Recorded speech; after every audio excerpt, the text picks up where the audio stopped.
विधिवत तरीके से हम अपने घोषणा पत्र में, जो प्रदेश सरकार का घोषणा पत्र है, हम अपना भर्ती विधान, कांग्रेस की जब सरकार आएगी तो उसका भर्ती विधान की हम विधिवत घोषणा करेंगे। लेकिन आज मैं पहली बार प्रेस के साथियों के लिए भी, जो कांग्रेस की सरकार हरियाणा में जब बनेगी तो हमारा भर्ती विधान की क्या मुख्य केंद्र बिंदु रहेंगे, आपके सामने उनको रखना चाहता हूँ। मुख्य हमारा उद्देश्य है कि पक्की भर्ती हो, पारदर्शी भर्ती हो, समयबद्ध भर्ती हो और व्यापक भर्ती हो, जिसमें पहला कि हरियाणा में जो पद समाप्त किए गए हैं, खाली पड़े हैं 2 से 2.5 लाख पद, तुरंत उनकी भर्ती, पक्की भर्ती निकाली जाएगी। दूसरा, टाइम बाउंड भर्तियों के लिए हर भर्ती के लिए एक अलग ओएसडी की नियुक्ति होगी और किसी भी भर्ती की परीक्षा या रिजल्ट एक दिन भी लेट अगर होगा तो उस ओएसडी की छुट्टी होगी। तो ये हम स्पष्ट रूप से करेंगे।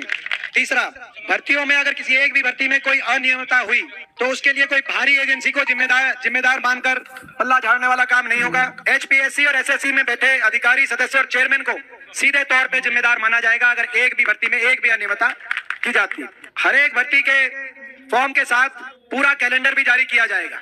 जैसे मैंने कहा 2 से 2.5 लाख पद निकाले जाएंगे, लेकिन भर्ती के साथ साथ पूरा टाइम बाउंड कैलेंडर, और जैसे मैंने कहा कि हर भर्ती के लिए एक ओएसडी जिसकी जिम्मेदारी है एंड टू एंड, वो समय पर भर्ती हो, समय पर ज्वाइनिंग हो, एक दिन भी लेट होगी तो उस पर कार्रवाई की जाएगी और कैलेंडर साथ में जारी किया जाएगा। और किसी भी तरह की गड़बड़ी रोकने के लिए एक अलग से कमेटी बनाई जाएगी, जिस कमेटी में के माध्यम से भर्ती संबंधित शिकायतों के लिए टेलीफोन नंबर 24 घंटे वो टेलीफोन नंबर उपलब्ध रहेगा। सभी नौजवानों को कभी भी वो टेलीफोन पे अपनी सारी बात बता सकते हैं ताकि उनका निदान किया जाए।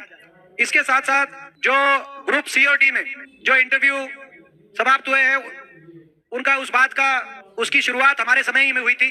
भाजपा ने उस बात को कहा कि हमने क्या, लेकिन हमारी भी जो आखिरी भर्ती आती थी, जेबीटी की भर्ती थी, 14,000 जेबीटी लगे थे, उसमें इंटरव्यू के ज्यादा नंबर नहीं थे, तो वो शुरुआत उस समय हुई थी। लेकिन उस बात को क्रम को जारी रखेंगे, कोई इंटरव्यू नंबर ना हो ताकि पारदर्शिता में कोई कमी ना हो। और साथ में जो ग्रुप 1 और 2 में वो जो इंटरव्यू की जो आज परिस्थिति है, उसमें भी पूर्ण विचार किया जाएगा कि उसमें कम से कम सब्जेक्टिवनेस कैसे आए ताकि पारदर्शिता का पूरा ख्याल रखा जाए। और किसी अन्य भर्ती से अगर किसी अन्य भर्ती के प्रश्न अगर दूसरी भर्ती के एग्जामिनेशन में रिपीट किए जाते हैं तो उसको भी पेपर लीक की श्रेणी में माना जाएगा। ये भी हमारा जो एक पॉइंट है। इसी रूप से किसी भी भर्ती का पेपर लीक होने पर एजेंसी के साथ साथ सेक्रेटरी से लेकर पूरे कमीशन की जो है जिम्मेदारी भी होगी और जांच भी होगी।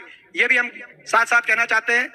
और दोबारा पेपर लीक या भर्ती गड़बड़ी होने सूरत पे पूरे भर्ती कमीशन को बर्खास्त करके पुनर्गठित करने का काम हमारी सरकार करेगी। तो आप कहने का मतलब कि पूरे देश के अंदर इस प्रकार का हम भर्ती विधान बनाना चाहते हैं जो पूरे देश में पारदर्शिता के लिए हमारी भर्ती हरियाणा की मानी जाए, समयबद्ध भर्तियों के लिए। क्योंकि चक्कर कटाकर 5 साल तक, ये जो सीटी वाली बात, 5 साल तक घुमा कर और उसके बाद जो है बेरोजगारी, क्योंकि 5 साल तक नौजवान इंतजार नहीं कर सकता।